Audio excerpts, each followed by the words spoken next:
ہمارے استاد فرماتے تھے، بہت بڑے فیلسوف تھے، کہ خوشیوں کی بھی قسمیں ہوتی ہیں اور دکھوں، دردوں، رنجوں کی بھی قسمیں ہوتی ہیں۔ بعض خوشیاں ایسی ہوتی ہیں جو انسان کی روح کی قاتل ہوتی ہیں، اور بعض ایسی خوشیاں ہوتی ہیں جو انسان کی روح کو سیکل کرتی ہیں، انسان کی روح پرواز کرتی ہے ان خوشیوں کی وجہ سے۔ اور بعض درد، رنج اور غم ایسے ہوتے ہیں جو انسان کی روح کے قاتل ہوتے ہیں، اور بعض دکھ، درد اور رنج ایسے ہوتے ہیں جو اس کے انسانی درجے اور مقام کو بلندتر کرتے ہیں، اسے رشد و کمال دیتے ہیں۔ میں فعلاً دکھوں، دردوں، رنجوں کے بارے میں بات کروں گا۔ دیکھیں، بعض دکھ، پریشانی، رنج، تکلیف، غم، انسان کوئی جرم کرنا چاہتا ہے، رشوت لینا چاہتا ہے، نہیں لے پاتا، نہیں ملتی اس کو، پریشان ہو جاتا ہے، ناراض ہوتا ہے۔ یہ پریشانی، ناراضی، یہ افسوس انسان کی روح کا قاتل ہے، اسے مقام انسانیت سے گرا دیتا ہے۔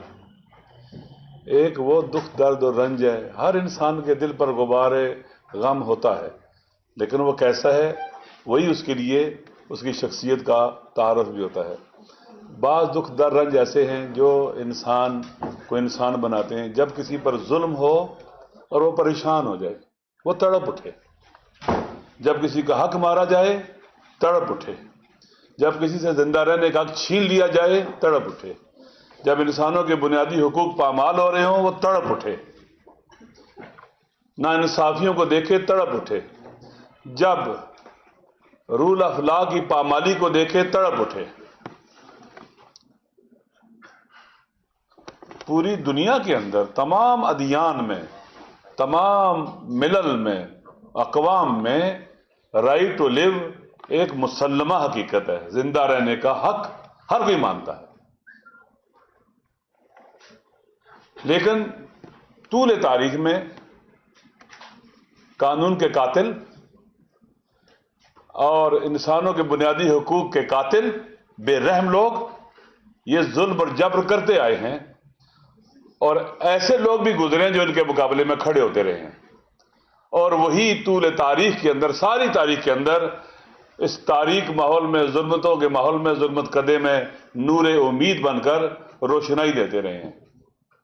پاکستان کی سرزمین ایک ایسی سرزمین بن گئی ہے جہاں ہر طرف درد ہیں، دکھ ہیں، رنج ہیں، اور ایک ایسا خوشیوں کا قاتل ٹولہ، قانون کا قاتل ٹولہ، ظلم اور فساد برپا کرنے والا گروہ دیدہ دلیری کے ساتھ سب کے سامنے ان جرائم کا ارتکاب کرتا ہے، اور اس پر فقط یہ نہیں کہ شرمندہ نہیں ہوتا، بلکہ انہیں مقدس نام بھی دیتا ہے، مقدس عناوین بھی دیتا ہے۔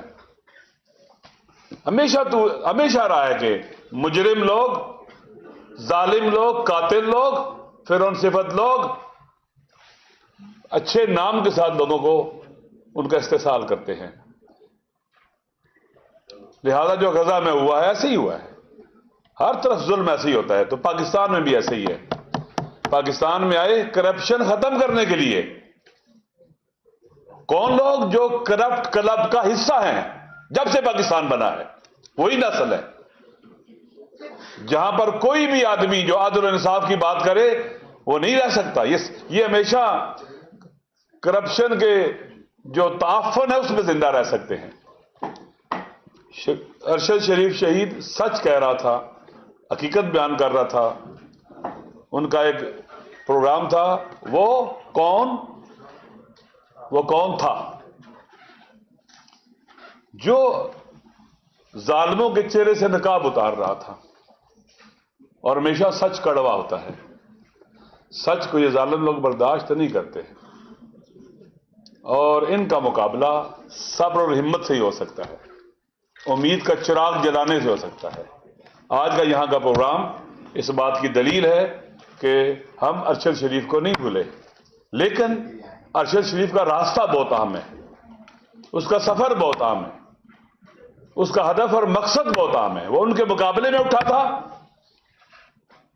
جن کی شکل و صورت آپ کے سامنے ہے ابھی، کہ پاکستان کے عوام کی امنگوں کے قاتل اور ظلم و ستم کرنے والے، اندھیروں کو رواج دینے والے، قاتل صفت لوگ ہمارے اوپر مسلط ہیں، وہ ان کے خلاف اٹھا تھا، وہ پہچان چکا تھا ان کو. لہذا اصل یہ ہے کہ ارشد شریف کے راستے کو آگے بڑھایا جائے، ہم اس راستے پر چلیں. ان کی زوجہ کی محترمہ کی باتیں سنی میں نے.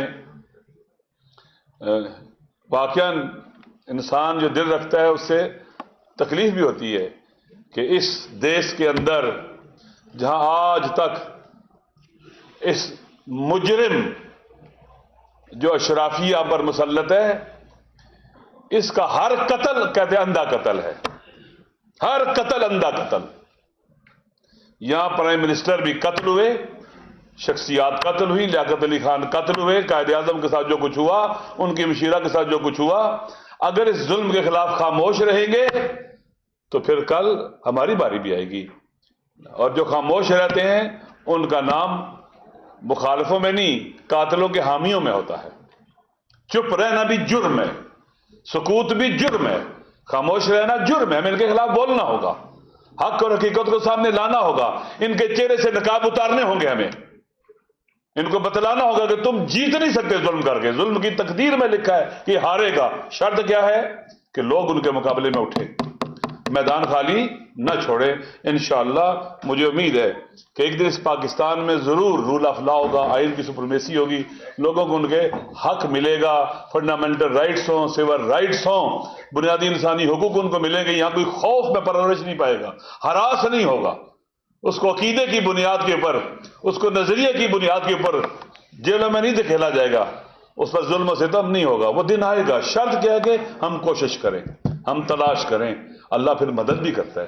اللہ بیٹھے رہنے والوں کی مدد نہیں کرتا ہے، ان کی مدد کرتا ہے جو اٹھتے ہیں، سفر کرتے ہیں، ظلم کے مقابلے میں کھڑے ہوتے ہیں. ان کے پیچھے دوڑنے والا فرعون بھی اسی نیل میں غرق ہو جاتا ہے جہاں سے وہ پار ہو جاتے ہیں. انشاءاللہ یہ بھی فرعون اسی نیل میں غرق ہوں گے جہاں سے یہ امت اور یہ ملت اور یہ قوم اور یہ پاکستانی عوام نکلیں گے انشاءاللہ. شکریہ آپ سب کا.